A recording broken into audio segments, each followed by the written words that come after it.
خشک ہوتی ہے، پھر وہ خشک ہوتی ہوتی چاروں طرف پھیلنا شروع کر دیتی ہے۔ وہاں سے اللہ رب العالمین نے زمین کو تخلیق کرنے کا آغاز فرمایا۔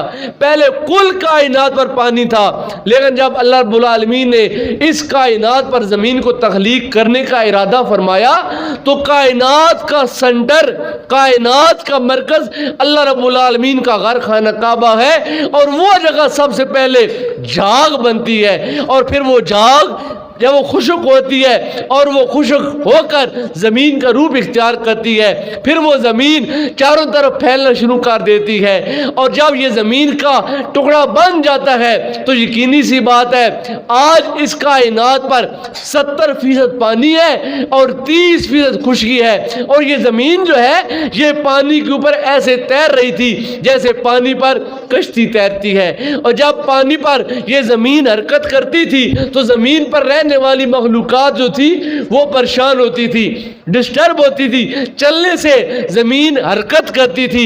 تو اللہ رب العالمین نے زمین کو ساکن کرنے کے لیے، زمین کو اللہ تعالیٰ نے جامد کرنے کے لیے، روکنے کے لیے اللہ تعالیٰ نے پہاڑوں کو تخلیق فرمایا، اور یہ پہاڑ زمین پر بطور میخ گاڑے گئے، جیسے ہم دیوار میں یا لکڑی میں کیل گاڑتے ہیں، میخیں گاڑتے ہیں، اور جب کیل اور میخ گاڑ دی جاتی ہے تو وہ چیز رک جاتی ہے۔ یہ دروازے جو ہم اپنے گھروں میں لگاتے ہیں، یہ دروازے ویسے تو کھڑے نہ ہو اگر اس دروازے میں کیل یا میخیں نہ گاڑی جائیں۔ اس دروازے کو روکنے کے لیے کیل کا لگنا ضروری ہے، چھت نہ ٹھہرتے اگر اس چھت میں کیل یا میخیں نہ گاڑی جاتی۔ ایسے ہی زمین کو روکنے کے لیے اللہ رب العالمین نے جو بڑے بڑے کیل اور بڑی بڑی میخیں تجویز فرمائیں وہ فلک بوز پہاڑ تھے۔ اتنے بھاری پہاڑ ہو تو یہ زمین کو روک سکیں، اگر یہ پہاڑ تھوڑے نیچے ہوتے، کم ہوتے، کمزور ہوتے تو پھر بھی زمین کا ارتعاش اور زمین کی حرکت یہ نہ رک پاتی۔ زمین کو جامد کرنے کے لیے اللہ نے پہاڑوں کو بنا دیا، لیکن فرمایا یہ جو فلک بوز بھاری بھاری پہاڑ ہیں یہ قیامت کا جب دن آئے گا تو یہ دوبارہ اسی حال میں آ جائیں گے کہ روئی کے گالوں کی طرح ہو جائیں گے۔ پھونک مارنے سے بھی یہ پہاڑ اڑنا شروع کر دیں گے، حرکت کرنا شروع کر دیں گے، اور جب پہاڑ اپنی اصل ڈیوٹی کو چھوڑ دیں گے، جس مقصد کے لیے پہاڑوں کو اللہ تعالیٰ نے تخلیق فرمایا زمین کو روکنے کے لیے، جب پہاڑ اپنی اصل ڈیوٹی کو بلا دیں گے تو دوبارہ زمین میں ارتعاش پیدا ہو جائے گا۔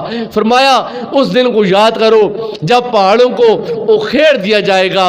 وَإِذَا الْإِشَارُ عُطِّلَتْ۔ وقت اتنا نہیں ہے کہ تمام ان آیات بینات کی گہرائی میں جائے، بس اس کا مفہوم سمجھتے جائیں تاکہ تھوڑے سے وقت میں چند آیات کی ہم تلاوت کر لیں۔ فرمایا جس دن 10 ماہ کی گابن اونٹنیاں یہ چھوڑ دی جائیں گی۔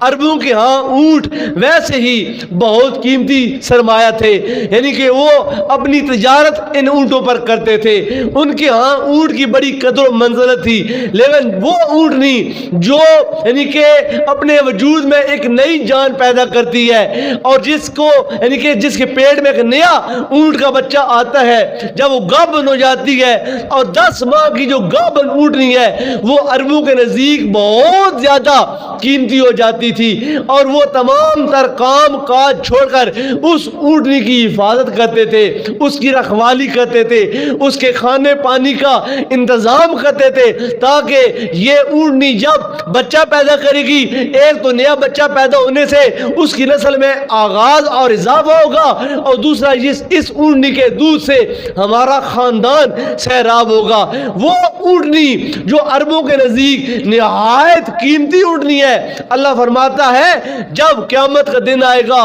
تو 10 ماہ کی یہ گابن اونٹنیاں ایسے چھوڑ دی جائے گی کہ لوگوں کو اپنی ان قیمتی اونٹنیوں کی بھی کوئی فکر نہیں ہوگی۔ آج کے اس جدید دور میں آپ اپنے اس دور میں اس اونٹنی کو آج کی مرسڈیز سے مشابہت دے لیں، پراڈو سے مشابہت دے لیں، اپنے جہازوں سے، اپنی جو قیمتی قیمتی گاڑیوں سے مشابہت دے لیں کہ آج ہماری یہ لاکھوں اور کروڑوں کی یہ قیمتی گاڑیاں جب قیامت کا دن آئے گا تو ہم کو اپنی جان کی پڑی ہوگی، ہم کو ان گاڑیوں کی اور املاک کی، اپنے گھروں کی، اپنی جائیداد کی کوئی فکر نہیں ہوگی۔ فرمایا دنیا پر تو 10 ماہ کی گاہ بنوٹنی بڑی قیمتی ہوگی، لیکن جب اس کائنات میں ارتعاش آئے گا، حرکت آئے گی، یہ زمین پر کبھی تاری ہوگی، یہ زمین جب حرکت کرے گی اور قیامت کے آثار نمودار ہوں گے، لوگ خوف و ہراس میں ہوں گے، تو اس خوف و ہراس میں لوگوں کو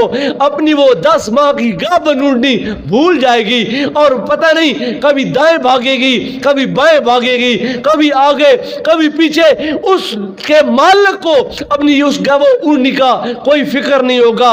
پھر آگے فرمایا وَإِذَا الْوُحُوشُ حُشِرَتْ، یہ سورہ التکویر ہے، قرآن پاک کی 81 نمبر سورہ مبارکہ 30واں پارہ ہے۔ اس کی ابتدائی 14 آیتوں میں اللہ رب العالمین نے وقوع قیامت کے چند شواہد کا تذکرہ فرمایا۔ یہ تمام کام ہوں گے جب قیامت آئے گی، تو اس دن سورج کو لپیٹ دیا جائے گا۔ جب قیامت آئے گی تو یہ اجرام فلکی، چاند، سورج، ستارے اور سیارے یہ سب بکھر جائیں گے۔ یہ بڑے بڑے آسمان کو چھونے والے پہاڑ یہ ایسے ہو جائیں گے جیسے دھنکی ہوئی روئی ہوتی ہے، ایسے بے جان ہو جائیں گے۔ اور جس دن جب وہ انسانوں کی قیمتی جانور 10 ماہ کی اونٹنیاں وہ ایسے آزاد پھریں گی گویا ان کا مالک ہی کوئی نہیں ہے۔ پھر آگے فرمایا وَإِذَا الْوُحُوشُ حُشِرَتْ، جس دن وحشی جانور ان کو اکٹھا کر دیا جائے گا۔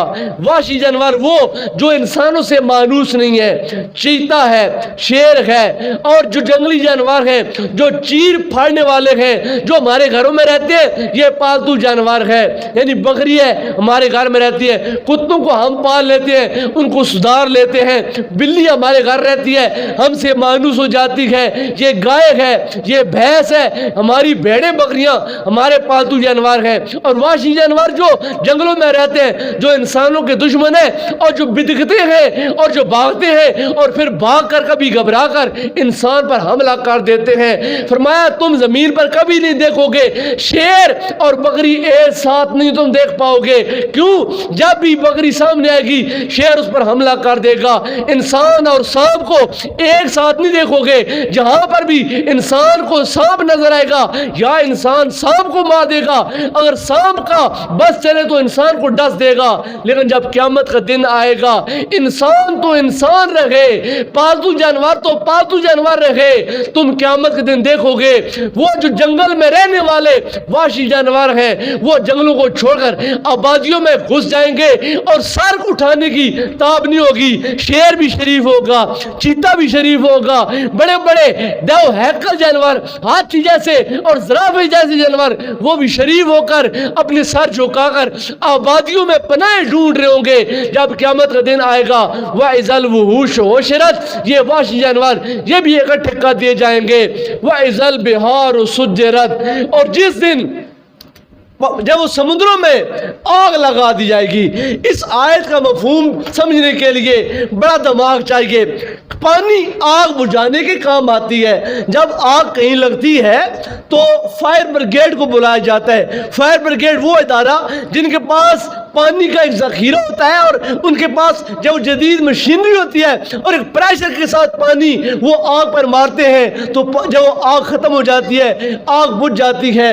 آگ جب لگتی ہے تو پانی کے ساتھ آگ ختم کی جاتی ہے، لیکن قرآن پاک کی یہ آیت انسان کو جھنجھوڑ کر رکھ دیتی ہے اور انسان کے عقل کے دروازوں پر دستک دیتی ہے۔ انسان ذرا غور کر، اس قرآن کی آیت پر ذرا تدبر کر۔ اللہ فرماتا ہے وَإِذَا الْبِحَارُ سُجِّرَتْ، جس دن جب وہ سمندروں کو آگ لگا دی جائے گی، ایک گلاس پانی کا رکھیں، اس پر آپ آگ لگانا شروع کر دیں، ایک دیا سلائی، ایک تیلی لے، اس کو جلائیں، پانی کے نزدیک کریں، جو ہی وہ دیا سلائی پانی کے ساتھ ٹچ ہوتی جائے گی دیا سلائی ختم ہو جائے گی، اس کی آگ بجھ جائے گی. کیوں؟ جو ہی پانی کے نزدیک آئے گی آگ ختم ہو جائے گی.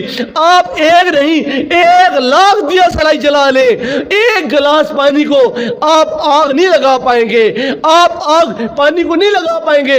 لیکن جب قیامت کا دن آئے گا اللہ تعالیٰ اپنی شان قدرت کے ساتھ پانی کو آگ لگائے گا. کیسے؟ حضور سیدی ضیاء الامت پیر محمد کرم شاہ صاحب الازہری رحمۃ اللہ تعالی علیہ، آپ نے ضیاء القرآن میں اس سورہ تکویر کی آیت نمبر 6 کے حاشیے میں لکھا ہے، فرمایا تعجب اس بات سے نہیں ہے کہ پانی کو آگ کیوں نہیں لگتی، یعنی کہ جب پانی کو آگ کیسے لگے گی، تعجب اس بات پر نہ کرو جو قرآن کہتا ہے کہ پانی کو آگ لگا دی جائے گی، سمندروں کو آگ لگا دی جائے گی. تعجب اس بات پر نہیں ہے کہ کیسے آگ لگے گی، تعجب اس بات سے ہے کہ پانی کو آگ یعنی کہ پانی جو ہے وہ آگ کو بجھا کیسے دیتا ہے. کیوں؟ فرمایا کہ جو پانی ہے یہ 2 گیسوں کے ساتھ بنتا ہے، ایک ہائیڈروجن ہے اور ایک آکسیجن ہے. جو سائنس کے طلباء ہیں وہ جانتے ہیں پانی کا جو فارمولہ ہے طبی وہ کیا ہے، H2O ہے، یعنی کہ ہائیڈروجن کا 2 حصے اور آکسیجن کا 1 حصہ، یہ 2 گیسیں ملتی ہیں تو پانی بن جاتا ہے. حضور سیدی ضیاء الامت نے لکھا، فرمایا یہ جو 2 گیسیں ہیں ان 2 گیسوں میں جو ایک گیس ہے وہ بھڑکانے والی گیس ہے، یعنی کہ آگ بھڑکانے کے کام آتی ہے. ایک گیس وہ ہے جو بھڑکانے والی ہے اور دوسری گیس وہ ہے جو اس پہلے عنصر کو لے کر بھڑک اٹھتی ہے. تو چاہیے تو یہ تھا کہ ہائیڈروجن اور آکسیجن یہ دونوں گیسیں مل کر یکدم ایک آگ کا لاوا بن جاتی، یکدم ایک آگ کا شعلہ بن جاتی. لیکن اللہ رب العالمین نے کائنات پر بسنے والی تمام مخلوقات کے لیے پانی کا انتظام کرنا تھا. اللہ تعالیٰ نے انسانوں کے لیے پانی پیدا کرنا تھا، حیوانوں کے لیے پانی پیدا کرنا تھا. اللہ تعالیٰ نے نباتات کے لیے، جنگلات کے لیے، ہمارے درختوں کے لیے پانی پیدا کرنا تھا.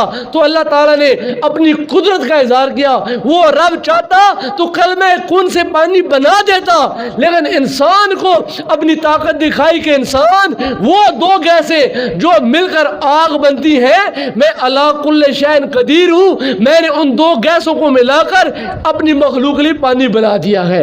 اور ان 2 گیسوں کو حکم دے دیا کہ جب تک قیامت قائم نہیں ہوتی ہے، صبح یعنی کہ پہلے دن سے لے کر تا قیامت تمہاری ڈیوٹی یہ ہے، تم دونوں نے مل کر پانی بناتے رہنا ہے تاکہ میری مخلوق سیراب ہوتی رہے. آج روئے کائنات پر 70% پانی ہے، 30% خشکی ہے. گویا کہ 30% خشک جگہ ہے جس پر انسان بس رہے اور 70% انسان کے آس پاس پانی ہے. لیکن جب قیامت کا دن آئے گا اللہ رب العالمین اپنا یہ جو حکم ہے ہائیڈروجن اور آکسیجن کو کہ تم مل کر پانی بنو، اس حکم کو منسوخ کر دے گا اور ان 2 گیسوں کو حکم دے گا جو تمہارا اصل کام ہے آج اپنا اصل کام دکھاؤ. ہائیڈروجن اور آکسیجن مل کر آگ بنتی تھی، اللہ نے ان دونوں کو ملا کر پانی بنا دیا. فرمایا جب قیامت کا دن ہوگا، جب قیامت کا دن آئے گا، اللہ تعالیٰ کائنات پر 70% تمام سمندروں میں وہ بہنے والا پانی، تمام دریاؤں میں بہنے والا پانی، تمام ڈیمز میں اندر جمع شدہ پانی، تمام تالابوں میں اور تمام تر جرم میں جتنا بھی پانی ہوگا اس کو یکدم حکم دے گا، اے پانی آگ میں تبدیل ہو جا. کیونکہ جب وہ گیس سے مل کر تو پانی بنا ہے، وہ گیس در حقیقت آگ بنانے کے لیے میں نے پیدا فرمائی تھی. اور جب اللہ کا حکم آئے گا، قیامت کا دن ہوگا، سورج سوا نیزے پہ آ جائے گا اور یہ 70% پانی یکدم اپنی حیثیت تبدیل کر کے آگ بن جائے گا. انسان اس ہولناک منظر میں ذرا تصور کر، جب تو برہنہ حالت میں خدا کی بارگاہ میں اٹھایا جائے گا اور تو سے تیرے دنیا کے اعمال کے بارے میں سوال کیا جائے گا، بتا تو خدا کی بارگاہ میں کیسے حاضر ہو پائے گا اور اس دن کا تو کیسے مشاہدہ کرے گا. اللہ کے محبوب نے فرمایا وہ دن تو بڑا سخت دن ہے، وہ دن تو بڑا ہولناک دن ہے. وہ ماں جس نے تجھ کو 9 ماہ اپنے پیٹ میں اٹھا کر رکھا، وہ ماں تجھ سے بھاگے گی. وہ باپ جو تیرے لیے دن رات محنت کرتا ہے, مزدوریاں کرتا ہے, اپنے آپ کو تھکاتا ہے, میرے بیٹے کا مستقبل بن جائے, میرے بیٹے کی زندگی بن جائے, میرے بیٹے کا نام بن جائے, وہ باپ بھی بیٹوں سے بھاگے گا. ماں اور باپ کا پیار فطری ہے, بہن اور بھائی کا پیار فطرتی پیار ہے, قدرتی پیار ہے, نیچرل ہے. یہ تمہارے قریبی, یہ تو بھاگیں گے. الاخلاء یومئذ بعضهم لبعض, فرمایا تمہارے جگری یار وہ تمہارے دشمن بن جائے گے. اس دن کون کام آئے گا؟ فرمایا وہ کام آئے گا جس کے ساتھ تم نے اللہ کی رضا کے لیے پیار کیا ہوگا. اللہ کے محبوب نے فرمایا اس ہولناک دن میں جب قیامت کی یہ تمام تر ہولناکیاں تم دیکھو گے, اس ہولناک دن میں 7 طرح کے لوگ ایسے ہوں گے جن کو رب اپنے عرش کا ٹھنڈا سایہ نصیب فرمائے گا. ہر بندہ اس آگ کو نہیں دیکھے گا, اگر دیکھے گا تو اس آگ کی حرارت کو نہیں پائے گا. وہ بندہ جو دنیا پر عدل کرتا رہا, انصاف کرتا رہا, اپنی زبان کی حفاظت کرتا رہا, اپنی شرمگاہ کی حفاظت کرتا رہا, جو سچ بولتا رہا, ناپ تول میں ڈنڈی نہیں جس نے ماری ہوگی, جس نے ماں باپ کی نافرمانی نہیں کی ہوگی, جس نے اپنے بھائی کا حق نہیں مارا ہوگا, جس نے ظلم اور زیادتی نہیں کی ہوگی, وہ آگ دیکھے گا ضرور. یہ 70% پانی آگ دیکھے گا ضرور, لیکن وہ آگ ایسے ہوگی جیسے ابراہیم علیہ السلام آگ میں تھے تو آگ ان کے لیے گلو گلزار بن گئی تھی, آگ ٹھنڈی بن گئی. اور جو لوگ گنہگار ہوں گے, جو پاپی ہوں گے, جو سیاکار ہوں گے, جب اس کے دائیں بائیں آگ کے شعلے ہوں گے اور وجود بھی ننگا ہوگا, اعمال نامہ بائیں ہاتھ میں ہوگا, اس دن اس کی ہولناکی کا منظر دیکھنے والا ہوگا. تو یہ قرآن پاک کی سورہ تکویر کی 6 آیات تک ہم نے آج تلاوت کی ہے. آگے 14 آیات بینات تک اللہ تعالیٰ نے جب وقوع قیامت کے چند ایک شواہد کا تذکرہ فرمایا. وقت نہیں ہے کہ ان کو بھی آگے بیان کیا جائے. انشاءاللہ تعالیٰ اللہ پاک نے زندگی رکھی تو اگلے جمعۃ المبارک سے ہم اپنا مضمون یہاں سے آگے شروع کریں گے. اس جب وہ سورہ مبارکہ میں 29 آیات بینات ہیں. 29 آیات بینات میں اللہ رب العالمین نے وقوع قیامت کے شواہد کا تذکرہ فرمایا کہ اب قیامت آئے گی تو کیا کیا ہوگا, اور پھر 14 آیتوں میں وقوع جب وہ قیامت کا تذکرہ کرنے کے بعد آگے 14 آیات بینات میں اللہ رب العالمین نے رسالت کی گواہیاں دی ہیں. اللہ تعالیٰ نے اپنے محبوب کو جو کائنات میں مبعوث فرمایا, اور مکہ والے کافر کہتے تھے کہ یہ محمد خود گھڑ کے قرآن لے آتا ہے. اللہ تعالیٰ نے قرآن کی صداقت کے لیے گواہیاں دی ہیں. فرمایا ستاروں کی قسم ہے, مجھے چاند کی قسم ہے, مجھے زمین کے فلاں فلاں کام کی قسم ہے, یہ میرا سچا رسول ہے, اور اس کے پاس ایک عزت والا فرشتہ یعنی جبریل یہ قرآن لے کر آیا ہے. تو اللہ تعالیٰ نے وقوع قیامت اور وقوع رسالت کے ساتھ ساتھ قرآن کی حقانیت کا تذکرہ کیا ہے. اور یہ 29 آیات بینات پڑھ کر اور سن کر ایک ایماندار بندہ اپنا محاسبہ کر سکتا ہے اور اپنی عاقبت اور آخرت کی راہیں آسان کر سکتا ہے. اللہ تعالیٰ کی بارگاہ میں دعا ہے اللہ تعالیٰ مجھ کو اور آپ سب کو قرآن پاک کا فہم نصیب فرمائے. یہ قرآن جو صحیفہ رشد و ہدایت ہے, جو اللہ تعالیٰ کا ایک پیغام ہے, اور اس پیغام کے مخاطبین تمام اہل ایمان ہیں. ہم سارے اس قرآن پاک کے مخاطب ہیں. اللہ ہم سب کو قرآن کا فہم نصیب فرمائے, اور اس کلام خدا میں جو احکامات اللہ تعالیٰ نے انسانوں کے لیے رکھے اللہ تعالیٰ سمجھ کر مجھ کو اور آپ سب کو عمل کی توفیق عطا فرمائے.